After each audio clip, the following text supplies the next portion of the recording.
Minutinho, Eu tinha pronto para a falado- transmissão. Olá, boa tarde, estamos ao vivo, mais um Amazonas Cast. Tudo bem, hermano? Tudo bom, Bernardo? Tudo bem, e você, Borja, como é que você está? Todo em ordem, graças a Deus, tudo bem. E vocês? Que bom, excelente. Ótimo. Hoje o Irã está em outro compromisso, então a gente vai tocando daqui. Lembrando que a gente está toda semana aqui no LinkedIn com o nosso Amazonas Cast, falando sobre aceleração, sobre negócios, sobre empreendedorismo. E o papo de hoje vai ser sobre por que tantas startups ficam pelo caminho, por que muitas startups fracassam. O que faz uma startup fracassar? Eu peguei uma pesquisa da Fundação Dom Cabral que fala que 25% das startups morrem no primeiro ano. A gente tem outras pesquisas falando que não, que chega a 80%. Tem as pesquisas do Sebrae, tem a pesquisa da GV Angels, tem várias pesquisas. De qualquer forma, montar uma startup exige muito sacrifício, a gente já falou sobre isso, exige dinheiro, exige dedicação, exige um bom plano de negócios. Mesmo assim, senhor Hermano Sintra, com tudo isso, por que muitas startups ficam pelo caminho? Olha, eu acho que elas ficam pelo caminho basicamente porque o empreendedor desiste, né? Quer dizer, essa é a questão. O empreendedor, ele vai até um momento. Tem um momento que ele realmente desiste porque ele não aguenta, né?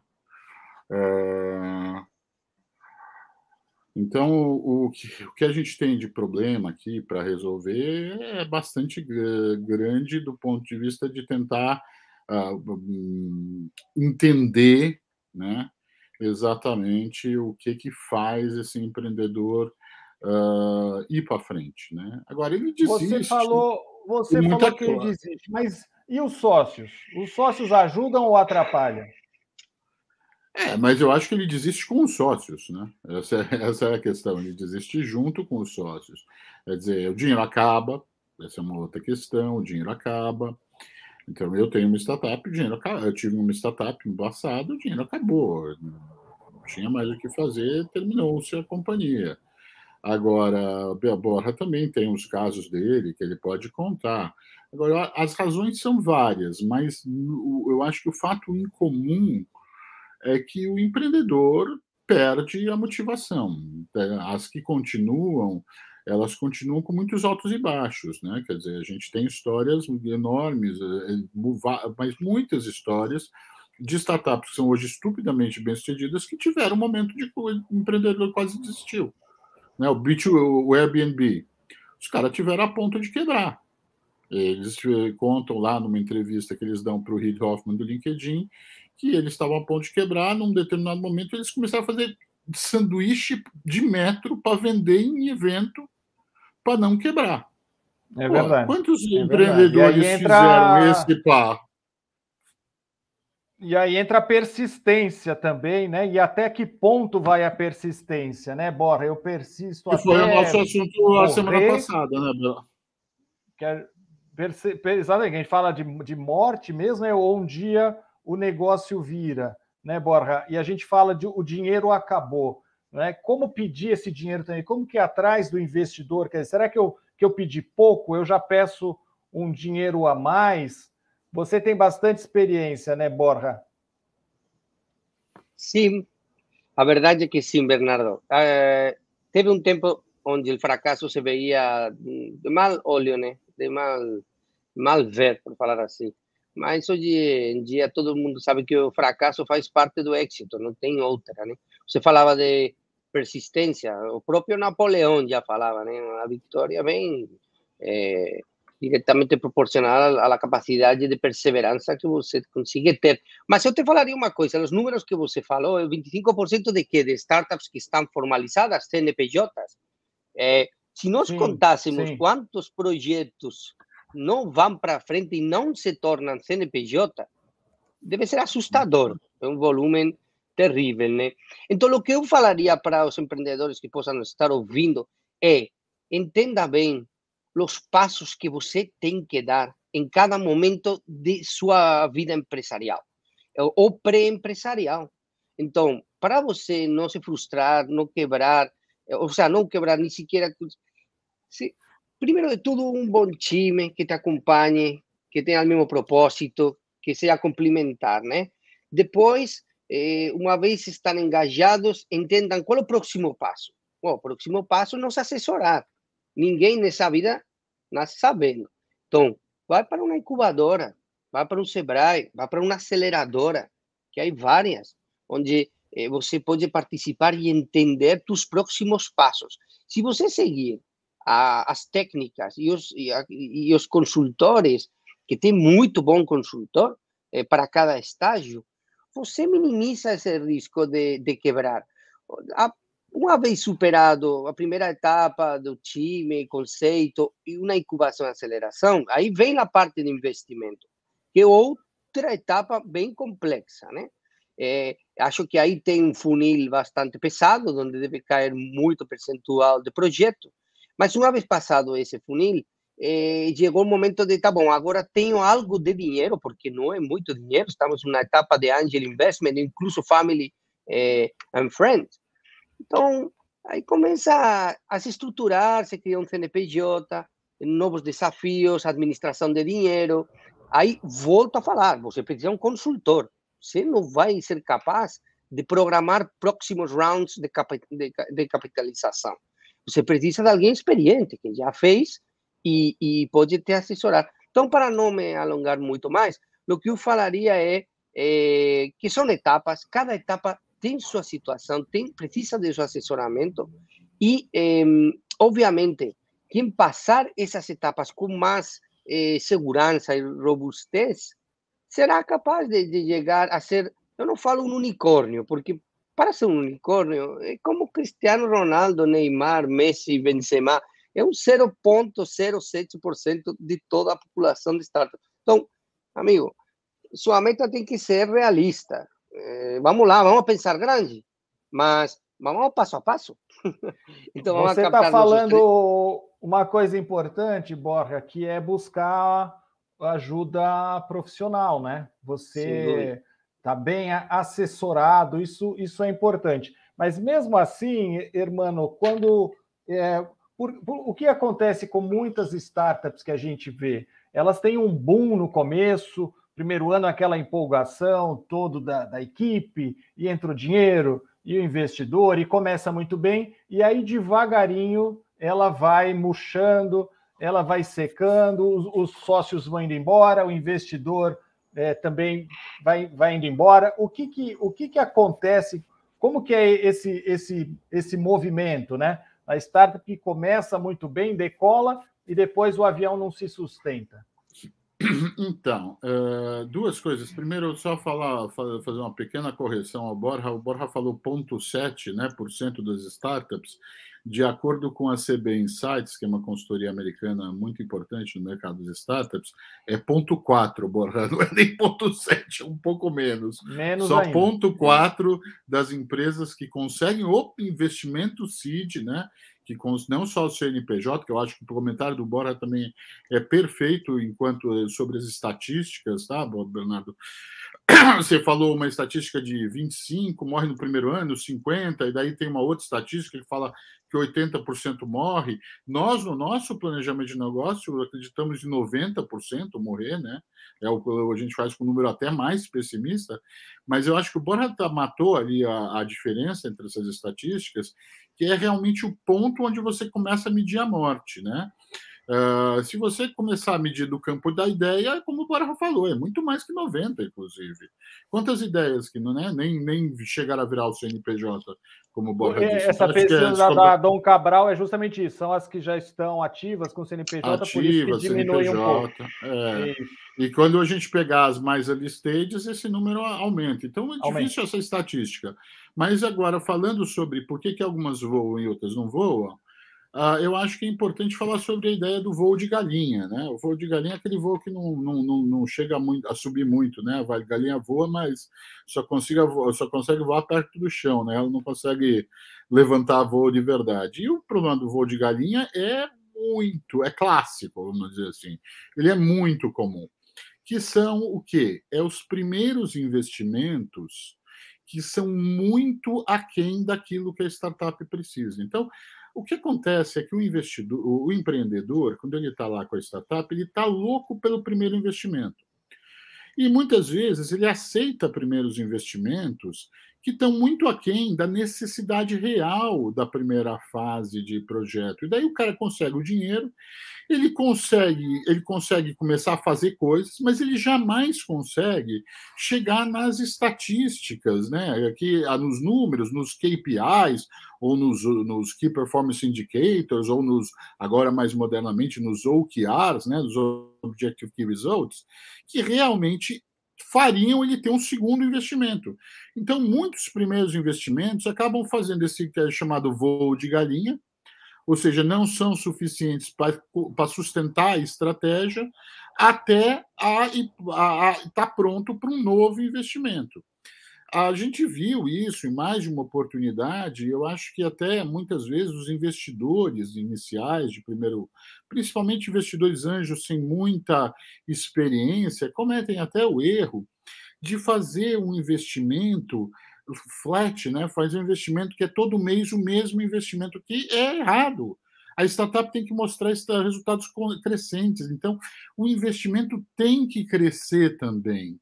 Não, é muito difícil você não só chegar na sustentabilidade econômica, como chegar numa sustentabilidade econômica com tendência de crescimento alavancado, se você está pouco alavancado, ou seja, você botou pouco dinheiro de investimento lá. Então, o grande, acho que das coisas que a gente pode dizer que é razão de morte para startups que conseguem, né, iniciar, temos um investidor, temos um produto, estamos na rua tal, muitas vezes é esse voo de galinha, ou seja, a startup compromete uma rodada de investimento, a primeira rodada de investimento, aí ela arranja um investimento, ela começa a investir esse dinheiro, só que o planejamento desse investimento não foi suficiente para ela chegar na próxima rodada de investimento. E daí o voo de galinha. O dinheiro acabou e pronto. O dinheiro acaba e não se fez o que era prometido se fazer com aquele dinheiro. Aí começa a brigar, né, irmão? Um sócio começa a brigar com o outro. Quando tem dinheiro, todo mundo se abraça. Quando não tem, todo mundo começa a brigar. Eu acho o seu microfone... Tá fechado, desculpa. Não, só queria complementar o interessante que estava falando, irmão. Realmente acho que faz a diferença que esse investimento, mesmo que seja um voo de galinha, tenta conseguir com smart money, com alguém que tem networking, porque igual ele alavanca esse pedaço que te falta de voo. E isso é outro grande erro, né? No momento que começa o capital, você está cego que vai receber o capital e esquece que não é só o capital que vai fazer sua empresa crescer, precisa de networking, de confiança e de alguém capacitado de sua indústria. Exato. Acho que isso é importante. Eu acho que, na maioria dos casos, é um conjunto de coisas que acontecem. Quer dizer, você procura determinar, foi por causa disso, mas quando você olha com lupa, você vê que é um conjunto de coisas acontecendo. E nesse conjunto de coisas, a gente sabe que muito começa pela equipe, pelo empreendedor ou pelo seu time, né? Falando de um grupo. Então, é importante não só que ele seja capacitado, mas importante também que ele seja comprometido, né? Uma das coisas que a gente pergunta é o grau de comprometimento. Muitas vezes a pessoa está fazendo 50 coisas ao mesmo tempo, a startup é mais uma delas, você não sabe por que deu certo, mas já está um pouco inscrito. Então, e outra coisa, você ter uma equipe que a gente sempre observa, é que você tem uma equipe complementar, né? Com funções complementares, porque não adianta todo mundo remar do mesmo lado do barco, ele vai virar, né? E acho que você dá chance da gente repetir aqui para o público uma coisa que eu tenho certeza que é a frase que durante esses 4 anos aí de aceleração universitária que a gente está já completando, né? Eu mais repeti, que é a frase de por que precisa ter equipe? Principal razão, para compartilhar ânimo. Não é só a complementariedade. A complementariedade um sócio levanta o outro, né? O dia que um está meio borocochô, o outro está animado, o outro quer desistir, o outro puxa, fala, não, vamos. Então, eles se ajudam entre si, né? Por isso que é muito importante ter sócio, é muito importante ter equipe complementar. Ter os sócios certos, né? Sim. Mas acho que essa questão do compartilhar ânimo é uma das questões, acho que mais óbvias, mas mais esquecidas também. Porque, como você falou, o diagnóstico de por que fracassou normalmente não vai ter uma razão única, vai ter várias razões. Agora, o diagnóstico de por que não fracassou, ele sempre tem uma razão constante: perseverança. E perseverança é função do ânimo que a equipe mantém nos vários momentos que ela vai ter, de que parece que o negócio não vai dar certo. Sim. Agora, eu vou colocar aqui um dado para a gente conversar um pouquinho.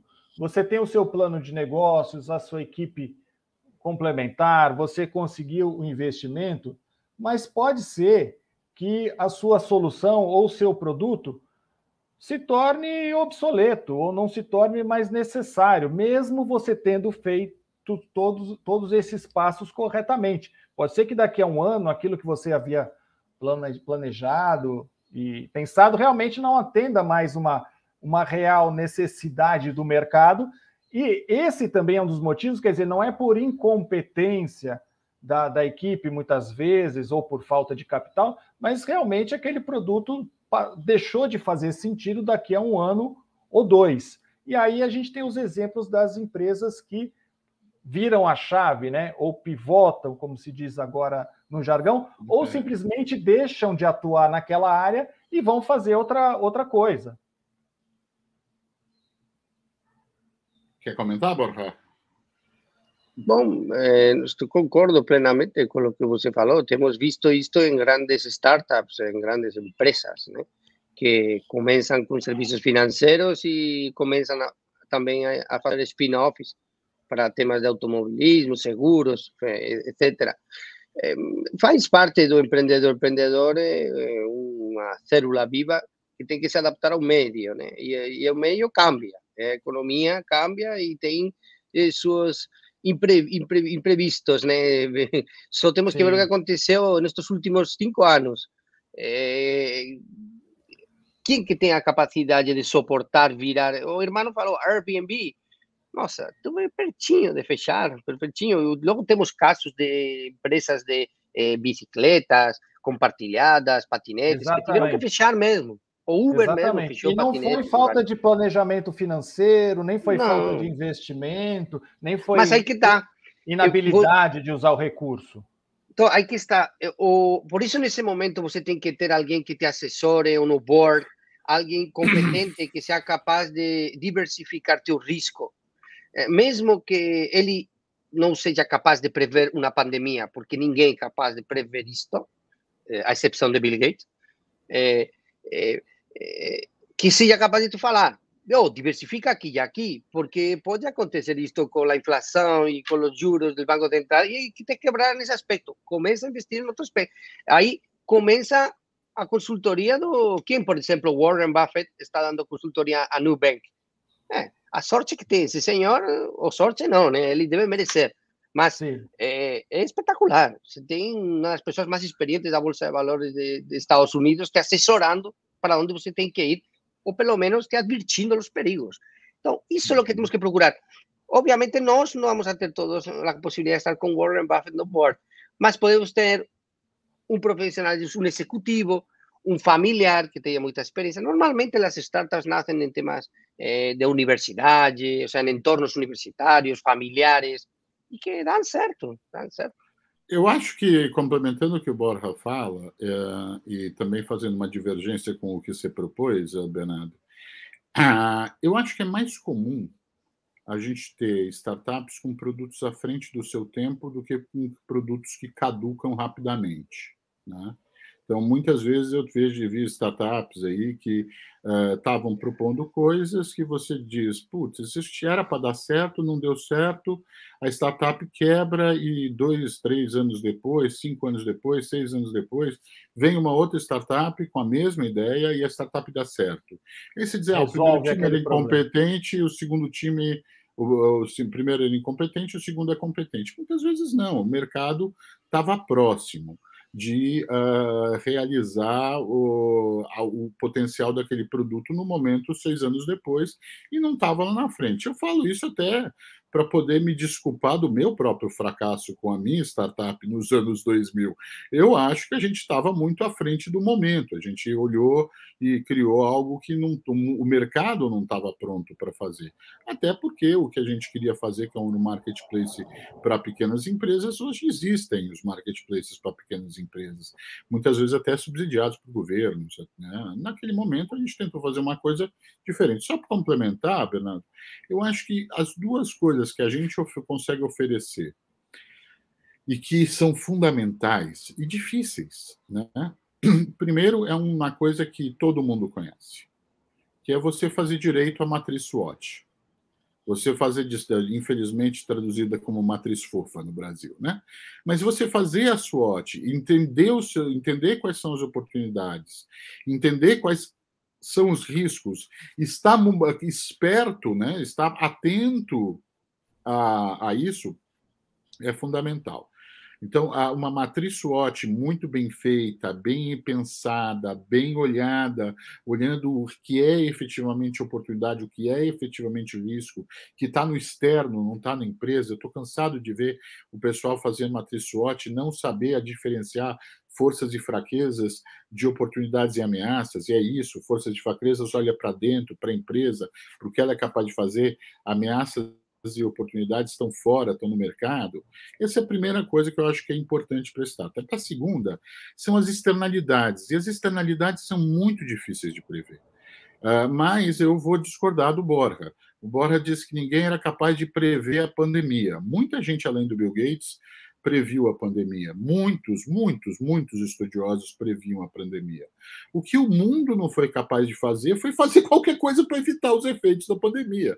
Mas previsões dos virologistas, previsões dos epidemiologistas de que iria existir uma pandemia, inclusive muitos dizendo que seria uma variação da influenza, tal, essas existiam de bom monte. Eu sei muito bem disso, porque a gente criou um artigo que, inclusive, foi aceito num grupo de pesquisa internacional que eu participo. A gente escreveu um artigo que foi agora aceito para a próxima Futures, que é uma conferência importante de futurologia, e base da nossa pesquisa foi olhar isso, né? Quer dizer, por que não é que a gente não era capaz de prever a pandemia, a gente era, a pandemia estava plenamente prevista.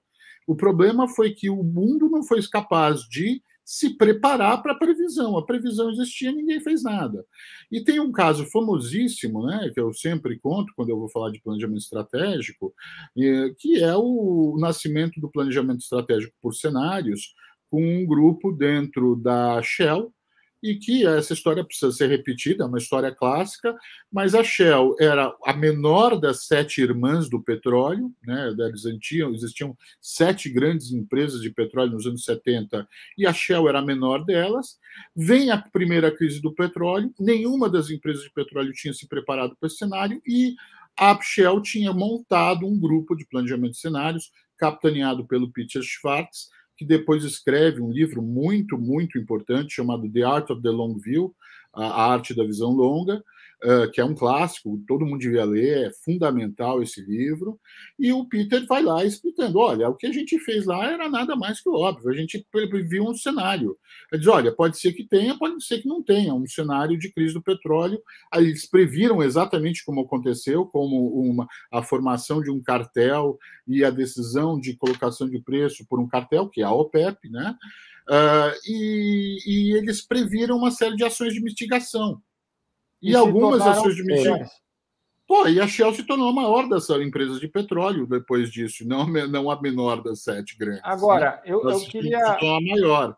Então, só completando o meu raciocínio, eu vou dizer o seguinte, eu acho que o que a gente tem quando empresas que entram no mercado e veem os seus produtos deixarem de ter validade, ou veem as suas soluções deixarem de ter validade em muito pouco tempo, que é o caso, eu acho que o caso dos patinetes é o melhor caso que a gente tem, eu acho que a gente tem uma falta de planejamento por cenários.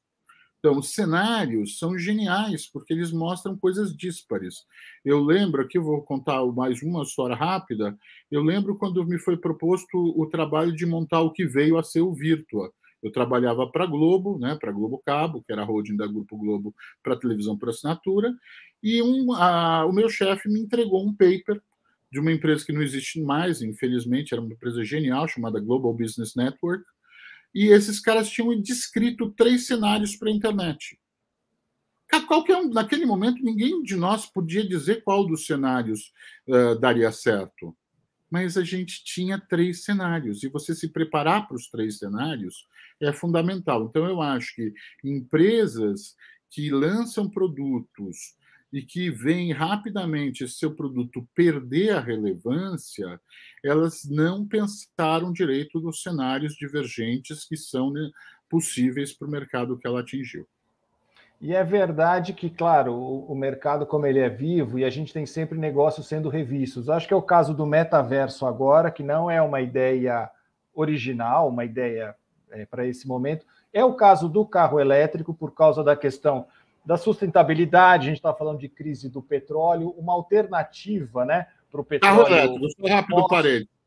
Carro elétrico, tem um tal de Gurgel que criou um carro elétrico aqui no Brasil em 1974. Mas quando surgiu o motor a explosão, já tinha os projetos de carro elétrico, só que não era o momento. Agora, com a preocupação com a sustentabilidade, que todo mundo fala, responsabilidade ambiental, e a crise também do petróleo, procurar ficar independente, né, da matriz fóssil, voltou o tema do carro elétrico. Então, tem os momentos. Sim, Borja.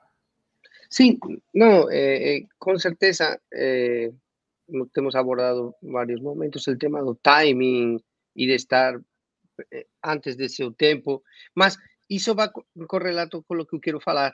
Eu acho que as pessoas que possam estar vendo ou vão ver esse vídeo têm que entender uma coisa: o fracasso faz parte do caminho, não tem como evitar o fracasso, então é bom trabalhar a mente, ser forte, porque você vai fracassar. O fracasso não é o final de tudo, né, Borja? Não é o fim do mundo. Não, você vai fracassar com toda certeza. Se você é empreendedor, vai fracassar, já seja com um produto, com um lançamento, com uma estratégia de internacionalização.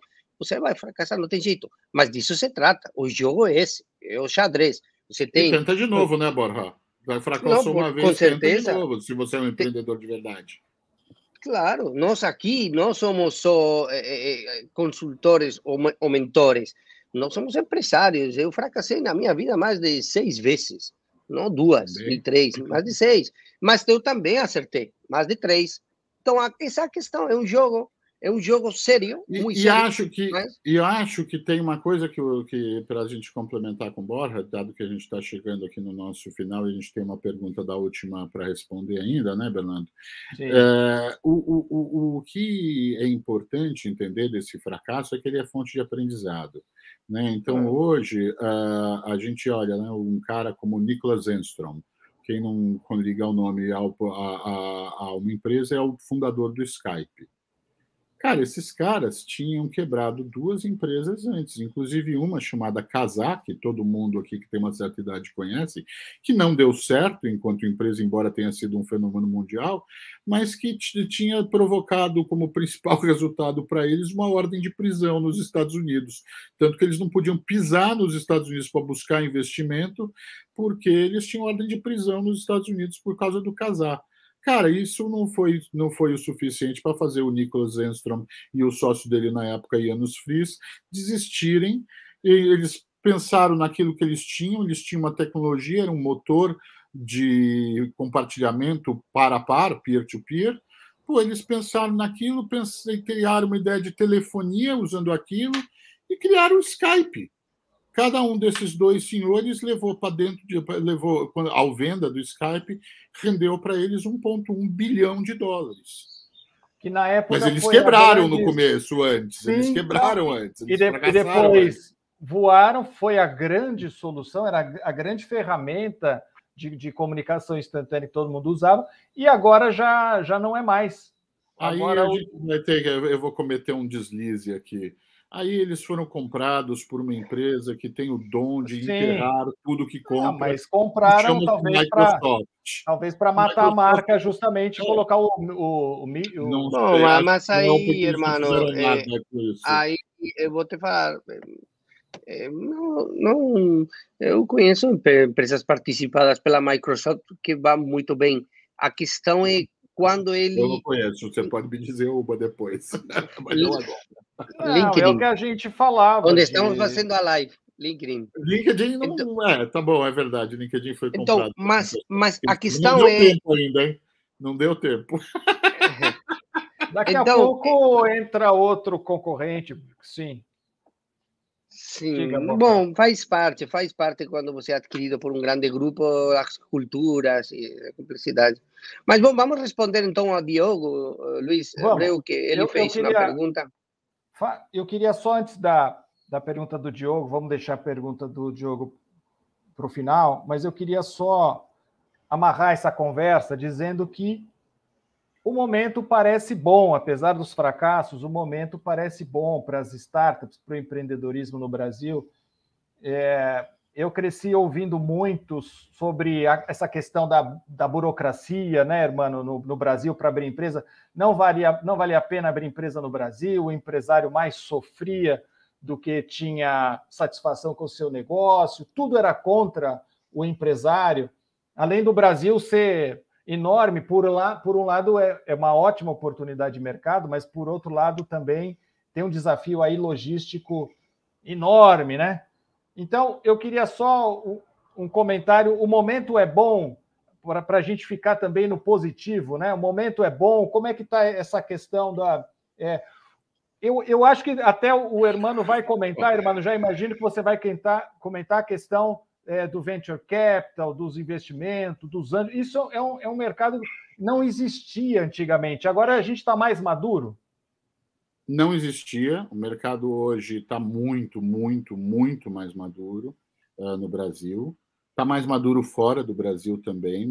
Fora do Brasil, o tipo de fundos de venture capital aumentou. Você tem fundos de capital de risco cada vez mais especializados. Você tem mais fases. Você tem a consolidação de alguns fundos de grande potencial de investimento. Né? Quer dizer, quando você olha o mercado, existe antes e depois do Vision Fund do Masayoshi Son do SoftBank. Assim, é claro, o momento que aquele homem levantou um fundo de 100 bilhões de dólares, ele mudou a cara do mercado, assim como ele mudou na América Latina quando ele veio com o Vision Fund, que é um fundo de 5 bi, está captando mais 5 bi agora, vai ter 10 bi para a América Latina, e era uma piada quando ele iniciou com os primeiros 5 bi, porque basicamente tinham sido investidos antes, nos 10 anos anteriores ao SoftBank anunciar um investimento de 5 bilhões de dólares, tinham sido investidos 3 bilhões de dólares na América Latina. Quer dizer, o cara foi lá e ele anunciou um fundo que era maior do que o investimento em capital de risco na América Latina nos últimos 10 anos. Era quase o dobro. E, cara, foi piada. Os caras lá nos Estados Unidos achavam que o SoftBank tinha enlouquecido e tal. E, cara, o SoftBank demonstrou que sabia o que estava fazendo, porque o fundo é estupidamente lucrativo. Os investimentos que eles fizeram viraram vários unicórnios. Agora, só o último comentário, que eu acho que é importante a gente dizer a mensagem além do positivo, é o seguinte: existe gente no mercado hoje defendendo que o boom deu pico ano passado e que a gente vai ver uma redução dos volumes de investimento nos próximos anos, tanto no Brasil e na América Latina, quanto globalmente. Verdade? Não sei. Então, muita gente que está olhando o que aconteceu nos últimos meses, que deu uma diminuída e tal, mas, cara, tem uma guerra da Ucrânia, temos uma série de conjunturas mundiais, um aumento inesperado da inflação global, não a brasileira. Ou seja, nós temos uma série de fatores conjunturais que podem estar influindo nesse volume sem que isso seja uma tendência de longo prazo. Mas, nesse momento, existem mais de um analista levantando a mão para dizer, olha, acho que o boom foi lá o ano passado e, a partir de agora, nós vamos ver um decréscimo dos volumes de investimento do capital de risco. Quem tem a razão, só o tempo dirá. Vamos ficar, então, de olho nos próximos capítulos dessa história. A verdade é que isso é fascinante, apaixonante. O Borja trouxe a questão, Borja, semana passada, o Diogo participando da nossa live, ele perguntava sobre o BIT, o CIT, o BI, toda essa sopa de letrinhas, e a gente ficou de dar uma resposta para ele, se o BI pode ser com o CI, ou se pode ser sem o CI, sem o BI. Então, para o Diogo, a gente queria comentar aqui, aproveitar os nossos especialistas e comentar um pouco, irmão. A gente estava falando um pouquinho antes de começar, mas sendo breve, um comentário para o nosso amigo Diogo, antes da gente encerrar. Diogo, eu acho que BIT, o CIT, o BI é novo nome para coisa velha. O CI do BIT, né, como é que é um negócio que é um negócio com consumidor que vira um negócio com empresa? A ideia desse CI é que esse CI é uma pessoa física ou é um agente qualquer que é capaz de influenciar a compra de um BI. Então, eu acho que, sabe, nessa invenção de sopas de letrinhas várias, alguém quis inventar, como é muito comum entre os consultores, um campo para chamar de seu, né? Então, alguém inventou lá um B2C2B, mas eu não consigo ver no B2C2B nada além do que qualquer pessoa que vendeu corporativo na vida sabe. Você precisa ter influenciador de compra. Você não vai lá direto para o comprador numa empresa, quando você vai vender algo para uma empresa. Você precisa, na hora que você olha essa empresa, mapear quem são os influenciadores de compra e atacar os influenciadores de compra. É isso, na minha opinião, que o B2C2B aponta. É óbvio que uma formalização dessa indicação de compra, dessa influência de compra, uma forma de, vamos dizer, institucionalizar isso, de dar prêmios, de premiar, de privilegiar, de alguma forma ter um relacionamento comercial, cara, é válido.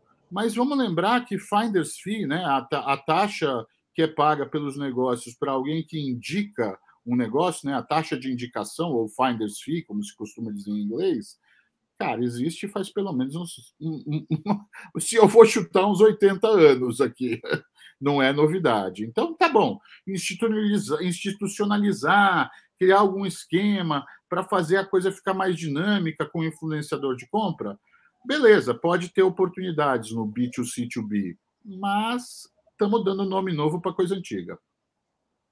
Perfeito. Olha, queria agradecer muito a presença do Hermano, do Borja, mais um Amazonas Cast, a presença de você que nos acompanha, lembrando que...